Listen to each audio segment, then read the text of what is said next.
Listen, every 4 years, we look at the rankings and we say, it's one of these teams.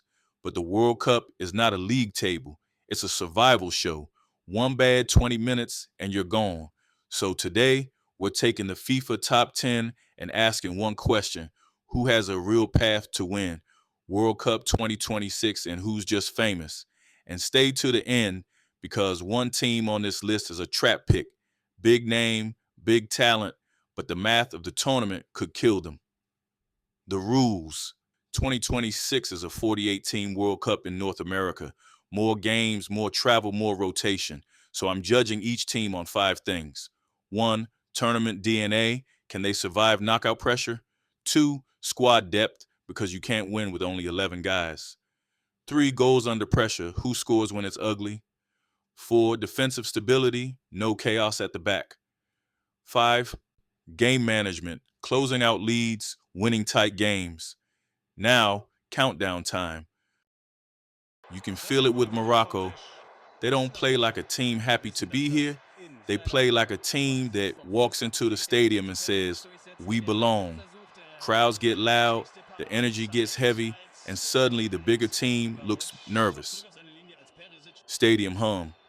Here's the real story. Morocco already proved they can survive the pressure. They can stay compact, defend like it's personal, and punish mistakes. That's tournament DNA and defensive stability right there. But winning a World Cup needs more than a strong plan. You need depth, fresh legs in Game 5, Game 6, Game 7, and you need goals when the match gets ugly, when it's 0-0 in the 78th and everyone's praying for one clean chance. Fun fact, Morocco's greatest weapon is emotional. When they catch a rhythm, they can turn a match into a national moment. Why underrated? Because people still label them story team instead of title team. In 2026, they'll be trying to prove those are not the same thing. And the scary part, Morocco have one weapon that can flip an entire World Cup bracket, but most people still aren't seeing it yet. Before we continue, if football is the game that raised you, taught you loyalty, or just makes your heart race, you're in the right place. Join the Football Lore family and subscribe. We do facts, club history, transfer stories, most expensive deals, and top 10, top 15 countdowns, plus the biggest moments in football you'll never forget. And drop a comment, your club and the topic you want next, because I might cover it in the next video. Croatia are the team you hate meeting in a knockout match, because they don't panic, they don't rush, they don't beg the game to be easy. They wait you out, and then they beat you in the part of the match where legs and minds start to break. Stadium silence. Croatia's superpower is game management. They know how to control stress. They know how to suffer without falling apart. That's why they keep popping up deep in tournaments, even when people don't pick them. But the World Cup is a 7-game war. The question is always the same: depth and the age curve. Can they stay sharp across a long month? Can they keep winning when the matches stack up and the injuries start whispering? Fun fact, Croatia always look calm, but they're one of the most mentally aggressive teams in football. They drag you into a slow fight. Why underrated? Because they don't always look flashy, but real football heads know Croatia are built for knockout pressure. Croatia can drag any giant into deep water, but one problem could finally catch them in 2026. Wait till you hear what it is. Now, here's where it gets spicy. Belgium matches can feel like a movie trailer. One moment you're watching smooth football, the next moment is chaos in the box, and the ball is flying like somebody hit fast forward. Crowd roar. Belgium still have quality and experience, and that matters. They know big nights. They know what it feels like when the whole world is watching. But the World Cup doesn't care about names. It cares about timing. Belgium's big question is transition. Are they fully refreshed? Is the new balance settled? Because to win the whole thing, you need more than talent. You need a team that knows exactly who they are in tight moments. They can beat anyone in one game. The title path is harder, repeated over and over against different styles under different pressures. Fun fact, Belgium's best games usually happen when they play with controlled aggression, when they don't overthink it. Why underrated? Because people remember the disappointment more than the danger. In 2026, if they click early, that 4% can climb fast. Belgium are either about to surprise the world or collapse at the worst possible moment, and the reason is bigger than talent. This next team is the definition of don't blink. The Netherlands rarely look lost. They're usually organized, brave, and tactically smart. The kind of team that doesn't give you easy joy. You have to earn everything against them. That's why they sit at 5%. They have defensive stability and enough structure to go deep. But World Cup winners usually have a second gear, that killer edge when the match turns into one moment, one chance, one finish. The Dutch question is simple. When it's tight, when it's tense, when the game is ugly, who scores the goal that changes a nation's history? If they arrive in 2026 with a reliable big moment attack, they're a real problem for everybody. If not, they can still go far, but titles usually demand brutality in the final third. Fun fact, Netherlands teams often improve as the tournament goes on, when their patterns become muscle memory. Why underrated? Because the world expects beautiful football, but World Cups are often won with survival football. The Netherlands must prove they can do both. The Netherlands have the cleanest structure on this list, but there's one brutal question they must answer to win a World Cup. If you think I'm wrong, wait till you see who's above them. And this is where the bracket becomes everything. Portugal can hurt you in different ways. They can play patient, they can counter fast, they can win with technique or power. And in tournaments, that variety is gold. Portugal gets 6% because they have squad depth and enough quality to survive a long World Cup. They also have players who can score even when the game is messy. Shots from nothing, set pieces, one-touch finishes under pressure. Their key is game management. Portugal sometimes look unstoppable, and then they switch off for 10 minutes. In a World Cup knockout, 10 minutes is death.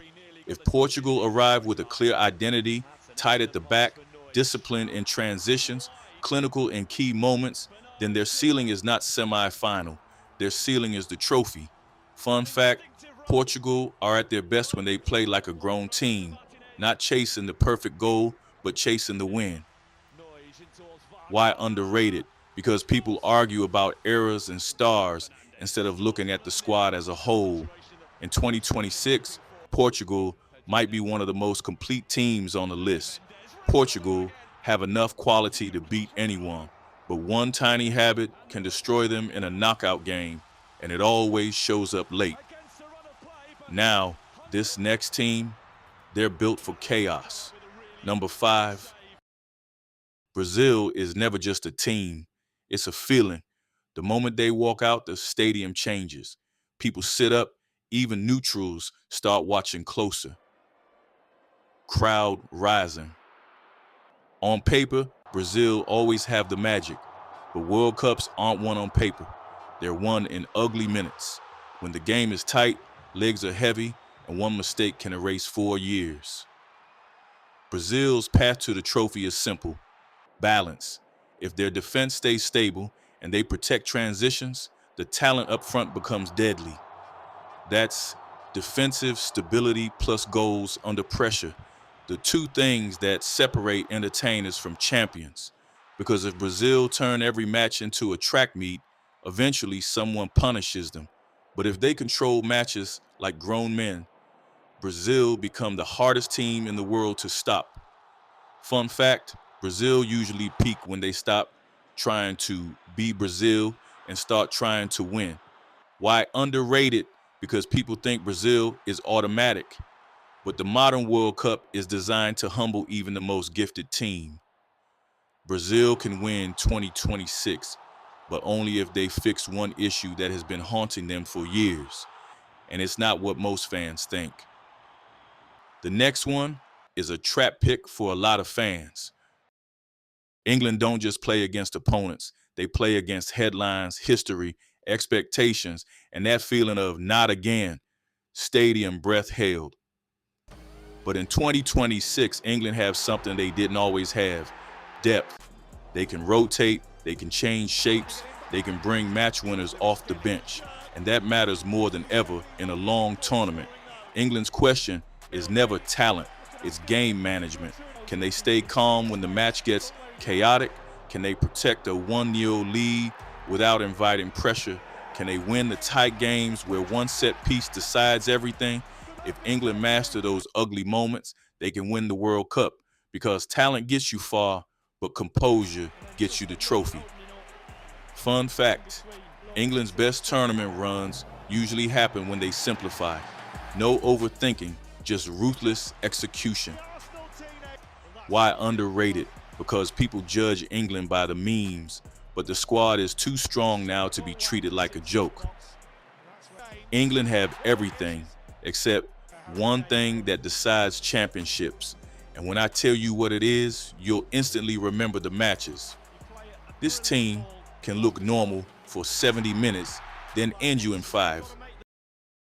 Argentina are different because they know something most teams don't. They know how it feels to lift the trophy. And once you've felt that, fear changes. Slow motion replay. Argentina's biggest strength is tournament DNA. They don't collapse easily. They don't break when the match gets emotional. They can suffer, waste time smartly, slow the tempo, and turn the game into their kind of fight. That is pure World Cup behavior.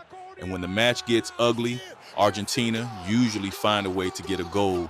It might be a moment of brilliance, a set piece, a quick transition, a rebound in the box, but they don't need the game to be pretty. The key for 2026 is the balance between experience and the next wave. If that transition is smooth, Argentina can absolutely do it again. Fun fact, Argentina are masters at making opponents feel frustrated, then punishing them the moment they lose focus. Why underrated? Because people assume the story is finished. In football, belief is a weapon, and Argentina still have it. Argentina's biggest advantage is invisible, but it's the reason they survive when other teams crumble. All right, now we're entering the real contenders zone. Spain can make a match feel like it's being played on their terms, like the other team is just chasing shadows. You watch them keep the ball, move you side to side, and the opponent starts to look tired, mentally tired. Whistle. Spain's strength is obvious: control. They control tempo, territory, rhythm, and in a tournament, that control can protect you. It can stop chaos, it can stop panic. But here's the danger. World Cups are not possession contests. They're moment contests. So Spain's big question is goals under pressure. When it's 0-0 in the 80th, can they finish? When the opponent parks the bus, can they break it? When they concede first, can they stay calm and still win? If Spain bring cold-blooded finishing into their control system, they can win 2026, because control plus ruthlessness is a champion's mix. Fun fact, Spain are at their most dangerous when they speed up for 10 minutes. Those short bursts can decide an entire knockout match. Why underrated? Because some fans confuse control with boring. Real football fans know control is power. Spain can control any match, but control can also get you eliminated. The difference is one moment. Quick break. If you love music stories like this, check out our sponsor, The Lore Store on Amazon. It's like a special music collection with books, vinyl, gear, and culture picks for rock, pop, hip-hop, R&B, Afro music, and reggae. What I like is that it's not random stuff. Everything is picked on purpose, and there are some real hidden gems in there. And just so you know, when a good item sells out, it may not come back. The link is in the description, and if you shop through it, you're also supporting this channel. France don't need a perfect match to win. That's what makes them scary. They can play average and still beat you. Crowd roar. France have the full package. Tournament DNA, they've been there. Squad depth, they can rotate without losing quality. Goals under pressure, they have match winners. Defensive stability, when locked in, they're hard to break. And game management, they know when to slow it down and when to strike. France's only real enemy is internal: injuries, chemistry, rhythm. If they arrive united and sharp, they're the safest bet on this list. That's why France take the top spot in probability. Not because they'll definitely win, but because their path to winning is the most realistic across a full tournament. Fun fact, France's greatest strength is versatility. They can win different types of games, and that's exactly what World Cups demand. Why underrated? Because people get bored of France being good, but football doesn't care about boredom. It cares about results. France are the safest of winner profile here, but there's one threat that could stop them, and it's not another team.